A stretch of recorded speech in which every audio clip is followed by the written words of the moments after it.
So you're seeing a little drip come off the end of this little twig here. This is the time of year when we can tap our birch trees. So they don't really have a sap per se. They've got make a very thin liquid, so we call it birch water.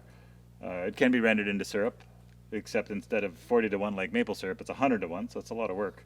But we generally in the spring collect copious amounts of birch water because we use it for just drinking. It's the cleanest, most gorgeously refreshing drink you'll ever drink, I think. It's just, it absorbs into the body real well, and it's full of minerals. Comes out of the tree pretty cold. Your window of time for birch tapping is from when the frost goes out of the ground until the buds open, and then not too long after that it stops. If I had my druthers, I would be picking on a tree that was a lot bigger, but this is actually on my quarter section near the Pembina River, and it's this is about what we get for birch trees here, so they're definitely still tappable. So this is a primitive method of tapping I've done here. So I came up to the tree and I took my knife and simply, I'll just go backwards, I just took my knife and gave it a little prick like this, and you can see the sap started running right away.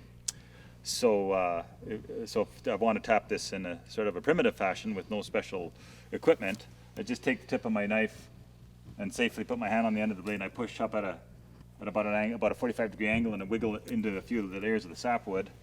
And then I just simply take a little teeny dry twig, preferably fairly smooth, and I just carve a little wedge shape on the end, and that simply just taps up into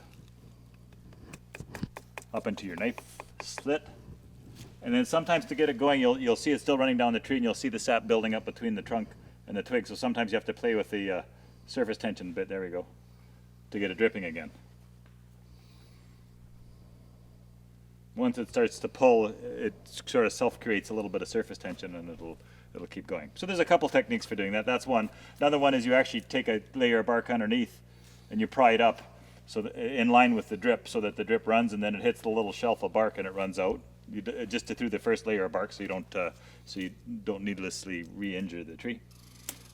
It's funny when we think about this sap, like people liken this to a human bleeding.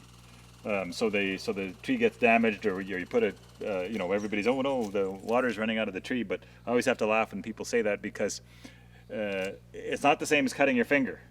If I cut my finger and it was bleeding and I let the blood go into the ground and I could soak that blood back up through my feet, then it would be the same. Because that's what it's just water, and it circulates and it goes everywhere. In fact, to some extent, it apparently stimulates the tree. It doesn't hurt it that much to bleed. It doesn't tend to damage them like people think. So, it can be a source of fungus and stuff like that, but for the most part, it's I've tapped the same tree year after year after year and not had much of an issue. So that's a primitive method. The disadvantage to this is that when the tree slows down, it loses its prime, and then when the tree speeds up again, and you're not here to sort of tease it along, it may not keep dripping. So there's other methods too. Commercial birch tap looks like this.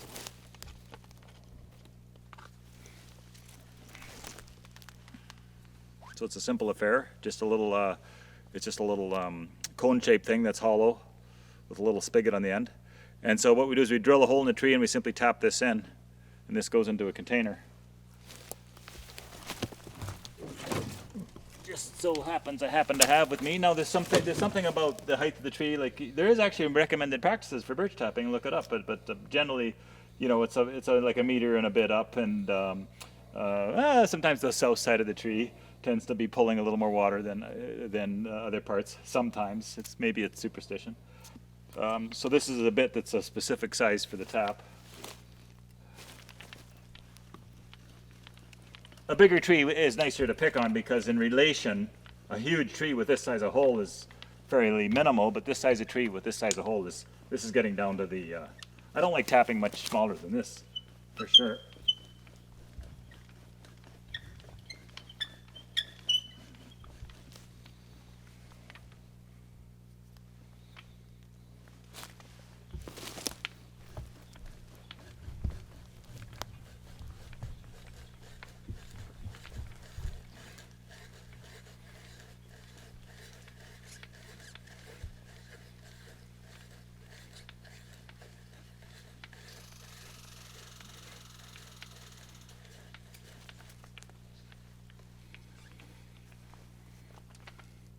So you generally want to maybe go a couple inches in, a little deeper than you're going to pound your tap.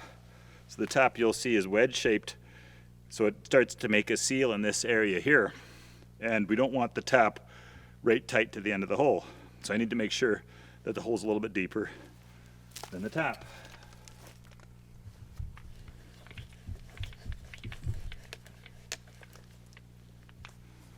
The wood comes out very corky actually, and saturated.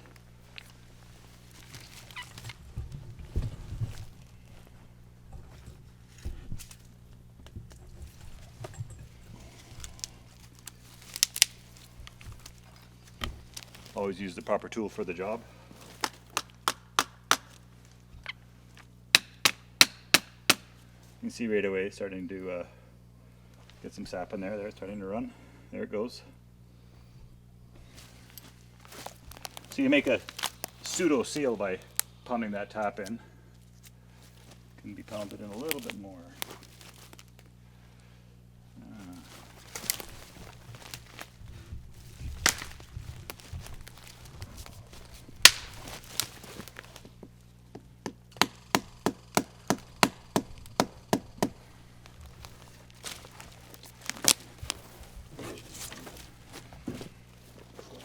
And then best practice is some kind of container that's not too open, because then leaves and things like that don't collect.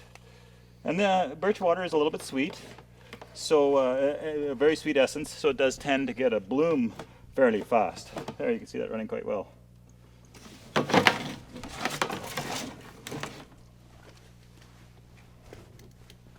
have a piece of cord, which I don't. I do like that. So a little safety tie to the tree so it doesn't tip over. Oh, look here. Thanks, Rand.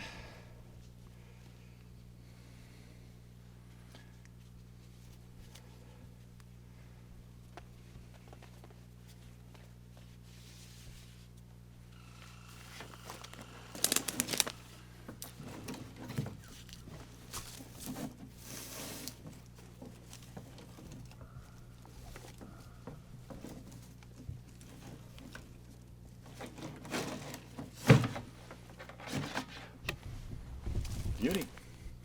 A Go ahead tree. and cut the rope. What's that? Cut the rope. And cut the rope. So a tree, a good-sized tree with one tap in it under optimum conditions will produce 5 gallons in 24 hours. So the issue isn't, you generally don't need more than one tap, because after a couple of days you've got more water than you know what to do with. So there's no need to over tap trees. A little tree like this, the way this is trickling, this would likely maybe do a third of that volume or a quarter of that volume. So in other words, if I come back here tomorrow, this time I'll likely have maybe a quarter of this jug full. So it's actually pretty surprising how it adds up. Just because this happens to be sitting here, there's a little birch branch sprouting out of the base of the tree. I'm just going to bring this a little closer to the camera so you can see this. Just a good little learning thing. You'll see like white speckles that sort of turns into powder when you rub it. And it's actually little nodes of, I'm sure it must be sap, but this is there's dozens of things in this ecology, of course, we can use for tea, and this is one of them. So it has sort of a bit of a wintergreeny flavor, and it's actually, when you stir this into your hot water, that's how you often apply it. Is I take a handful of twigs that are coated with this sugary coating, think of it that way, and I'll stir it into a tea, and it puts a sheen on top of the tea that has this distinctive flavor. It's got a little essence of sweetness to it, and it's a little bit, in my mind, wintergreeny.